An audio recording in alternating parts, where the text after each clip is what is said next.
A paz do Senhor, amadas irmãs, aqui é a Floraci, sou de Ijuí, sou da Igreja Assembleia de Deus, e o tema que continua é, mais um dia, do nosso propósito eu escolho levantar minha irmã em oração para que ela seja prudente e sábia na gestão financeira familiar.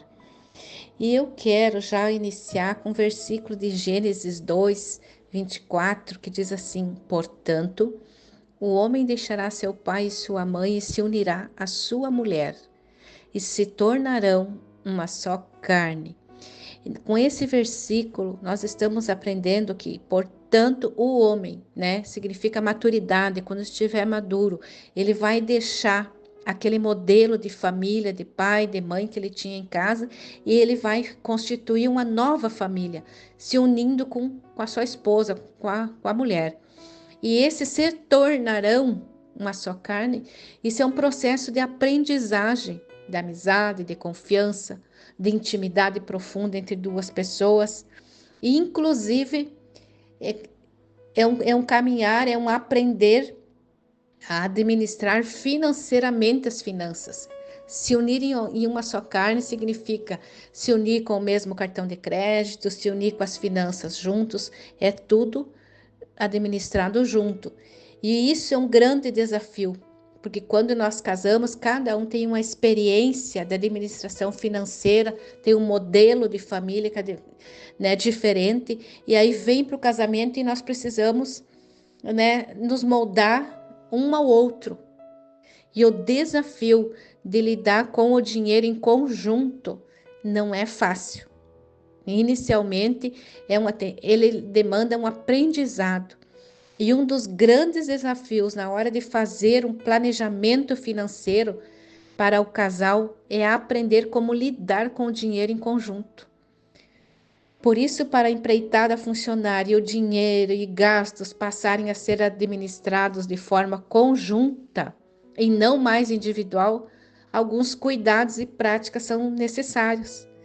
E a Bíblia, ela é tão rica que ela é um manual para a nossa vida em todas as áreas. E ela, inclusive, nos ensina a melhor maneira de administrar o dinheiro do casal. Também nós encontramos na palavra do Senhor. E uma das maneiras que no início, a gente precisa saber junto, para administrar junto, o financeiro, é saber a renda da família. Os dois precisam saber qual é a renda que dispõe.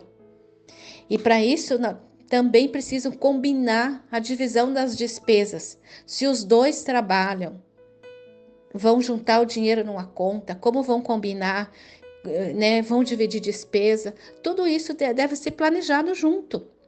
Precisam acertar as despesas pessoais de cada um. Muitas vezes a mulher não trabalha, ela fica, trabalha em casa, no lar, mas ela também precisa ter um valor para suas despesas pessoais. E também precisam combinar, manter um controle das finanças, um controle financeiro. Muito, muito importante é começar já desde o início do casamento, construindo uma reserva de segurança, mesmo que pequena, mas que se consiga deixar um pequeno valor. Também o casal precisa criar metas em conjunto. Qual é o que nós vamos adquirir? Qual é a nossa meta? Enfim, já planejar junto. Não importa se a renda é alta ou se ela é baixa. Precisa já desde o início do casamento, agir em parceria, combinando sempre no que vão investir, no quais são os gastos. E a Bíblia, como eu já disse no início, é um manual de riquezas, ela já nos adverte assim, não façam dívidas. E isso está em Romanos, capítulo 13, versículo 8. O Senhor diz assim, não devam nada a ninguém, a não ser o amor de uns pelos outros, pois aquele que ama seu próximo tem cumprido a lei. Então, aqui em Romanos já vem uma advertência para que nós não venhamos contrair dívidas. E também o Senhor nos ensina que nós devemos cuidar não só com as dívidas, mas também com os empréstimos. Provérbios 22, versículo 26 e 27, diz assim: não seja como aqueles que com aperto de mãos empenham-se com outros e se tornam fiadores de dívidas. Se você não tem como pagá-las, por que correr o risco de perder até a cama em que dorme? Então aqui o Senhor está nos ensinando que nós não devemos ser fiadores de alguém, não devemos contrair dívidas para que a gente possa deitar e dormir com tranquilidade. O Senhor, Ele também nos ensina a fazer um planejamento financeiro. Em Lucas 14, do 28 ao 30, diz assim: pois qual de vós, querendo edificar uma torre, não se assenta primeiro a fazer as contas dos gastos, para ver se tem como acabar, para que não aconteça que depois de haver posto seus alicerces, e não a podendo acabar, todos os que a virem comecem a escarnecer dele, dizendo: este homem começou a edificar e não pôde acabar. Então, veja, amadas, como é lindo o Senhor nos ensinando através da sua palavra a que devemos fazer um planejamento financeiro. E ainda em Isaías 55, versículo 2, aprendemos ter cuidado com gastos desnecessários, dizendo assim: por que gastar dinheiro naquilo que não é pão e o seu trabalho árduo naquilo que não satisfaz?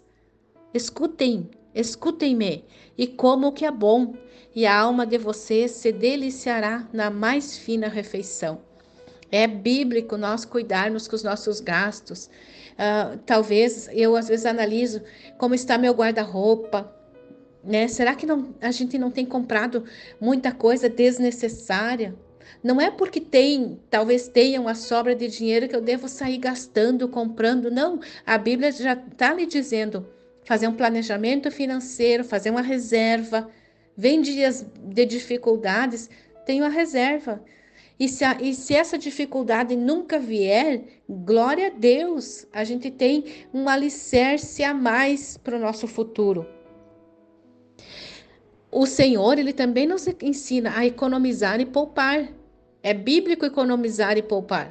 Provérbios 21, capítulo 21, versículo 20 diz: tesouro desejável e azeite há na casa do sábio, mas o insensato os esgota. Que linda palavra do Senhor, advertência de termos abundância, mas é com economia, porque o homem sábio, ele sabe economizar. E o imprudente, o insensato, né, gasta tudo. A Bíblia, eu sempre, quando eu medito, né, e vejo assim que tem para todas as áreas da nossa vida, tem um ensinamento.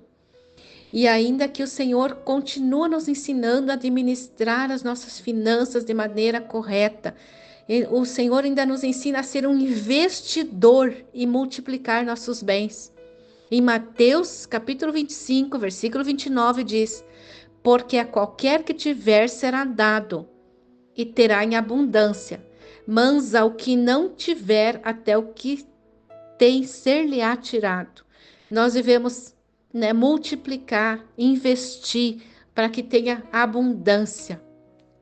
Mas o Senhor, em Provérbios, capítulo 6, do versículo 9 ao 11, ele também fala que nós devemos trabalhar, não ser preguiçosos.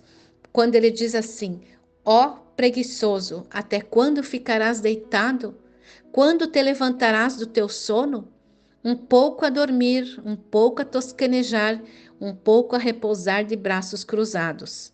Assim sobrevirá a tua pobreza como meliante e a tua necessidade como um homem armado. Então o Senhor nos chama, Ele, né, a trabalhar, a buscar, a nos levantarmos, não ficar só, né, desfrutando daquela promessa que não te preocupeis com o dia de amanhã. Nós não devemos viver preocupados, ansiosos, agoniados. Devemos fazer a nossa parte trabalhando, que o Senhor faz a dele, que é provendo o que precisamos. E o Senhor, Ele também nos adverte, nos ensina a fugir do dinheiro fácil. Hoje a gente vê tantas notícias de jogos, de jovens, de pessoas gastando. Agora, esses dias eu vi uma notícia gastando o Bolsa Família em jogos. Para quê? Para ter dinheiro fácil. Mas no Salmo 112, versículo 5, está escrito: Feliz é o homem que empresta com generosidade e que com honestidade conduz os seus negócios, né? Não é através de dinheiro fácil, de algo assim, mas é com honestidade. Quando se empresta para alguém com generosidade, tu já pode até emprestar sabendo que talvez não vá receber de volta. Não é aquele, não, aqui não está falando daquele empréstimo que cobra juros e está explorando esse. Não, tenha generosidade. Se tu tem, está sobrando, teu irmão está precisando, tu pode emprestar, faça com generosidade e o Senhor vai abençoar. Em Romanos, capítulo 13, versículo 7, o Senhor, ele também nos diz para que a gente venha cumprir com nossas obrigações. Deem a cada um o que lhe é devido. Se é imposto, imposto, se tributo, tributo, se temor, temor, se honra, honra. Então, aqui, ó, irmãos, nós devemos cumprir com as nossas obrigações, né? Pagar nossos impostos, seja imposto de carro, IPVA, imposto de predial, enfim, nós devemos cumprir com as nossas obrigações. E é dessa forma que o Senhor vai sempre estar com a sua mão sobre nós, nos abençoando. E ainda, o Senhor nos ensina que nós não devemos ser fiador de ninguém. Fiador é assinar. O outro vai contrair uma dívida e nós vamos lá. Não, eu vou lá, é meu irmão da igreja. Não, irmãos, isso vale para todos. Dizendo em Provérbios 17, 18. O homem sem juízo, com um aperto de mão, se compromete e se torna fiador do seu próximo. Então, o Senhor está nos ensinando que nós não devemos nos colocar de fiador do próximo, de outro. Por quê? Porque nós devemos administrar as nossas finanças com prudência. E quando nós vamos assinar por alguém, nós estamos colocando as nossas finanças à disposição desse alguém. E se ele for imprudente na administração das finanças dele, eu vou sofrer as consequências, vou ter prejuízo. E nós devemos preservar o nosso bom nome. Então, no momento que tu deixa de assinar de avalista, de fiador para alguém, você está preservando o teu bom nome. Em Provérbios 22, capítulo 22, versículo 1 diz: mais digno de ser escolhido é o bom nome do que as muitas riquezas, e a graça é melhor do que a riqueza e o ouro. Então, eu não posso ter o meu nome à disposição de outra pessoa. Eu não posso colocar na mão de outra pessoa o meu bom nome, aquilo que eu construí. Nós podemos ter uma vida inteira de prudência, de boa administração financeira, mas aí, por falta de sabedoria, né, de gastos exagerados, vou ficar eu, quem sabe, contrair uma dívida impagável, sem planejamento, ou vou colocar o meu nome assinando por outro, e aí tudo aquilo que eu levei anos para construir vai água abaixo por uma assinatura impensada. O Senhor, Ele quer fazer de nós como a mulher virtuosa, uma mulher que administrava a sua fazenda, ela sabia os lucros, ela comprava um campo, ela vendia, ela era uma empreendedora.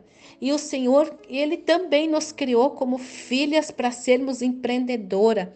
1 Tessalonicenses, do capítulo 4, versículo 11 e 12, diz assim, ó: esforcem-se para ter uma vida tranquila, cuidar dos seus próprios negócios e trabalhar com as próprias mãos, como nós os instruímos, a fim de que andem decentemente, aos olhos dos que são de fora e não dependam de ninguém. Lindo, a Bíblia, como já falei, já citei, já repeti, é um manual financeiro, né? Tem tudo, tem para o nosso espírito, para a nossa alma, para as nossas finanças. E nós, como mulheres virtuosas, devemos deixar um legado de sabedoria, sabedoria na administração financeira. Não é, eu vou sair comprando, eu vou sair gastando, porque nesse momento eu tenho, tá sobrando. Tem momentos de promoção em lojas que não é fácil para a gente resistir à tentação de encher, né, principalmente para nós mulheres, o guarda-roupa com roupas da promoção, que talvez nem tiramos a etiqueta. Hoje ainda, né, a gente analisa tudo isso. Então, queridas, vamos deixar um legado de sabedoria, sendo uma mulher sábia, uma mulher prudente, uma mulher que sabe administrar, que sabe cuidar, sendo uma dizimista fiel na tua congregação, aonde você congrega, aonde você está plantada, que tu saiba contribuir, né, ofertar, ver a necessidade de alguém, fazer com alegria, fazer com generosidade, sendo também uma mulher honesta, generosa, uma mulher de oração, uma mulher grata por tudo que o Senhor tem colocado na tua mão. Seja para o teu esposo aquela companheira fiel, econômica, que ele tem certeza que se ele receber o salário, vai colocar na tua mão para você administrar, você vai fazer da melhor maneira possível. Então, quero deixar esses versículos, essa mensagem, dizendo que tudo que nós quisermos está na Bíblia Sagrada e o Senhor nos ensina a ter prudência em tudo. Querido Deus, obrigado, Senhor, por esse momento, por esse privilégio, Senhor, de ensinarmos e falarmos um pouquinho da tua palavra, porque é o Senhor que nos ensina, é o Senhor que nos adverte. E eu peço, Pai, ensina a minha amiga, a minha irmã, a ser prudente, a ser uma mulher sábia, que ela saiba gerir os recursos financeiros do seu lar, Senhor Jesus. É a minha oração, em nome de Jesus. Amém.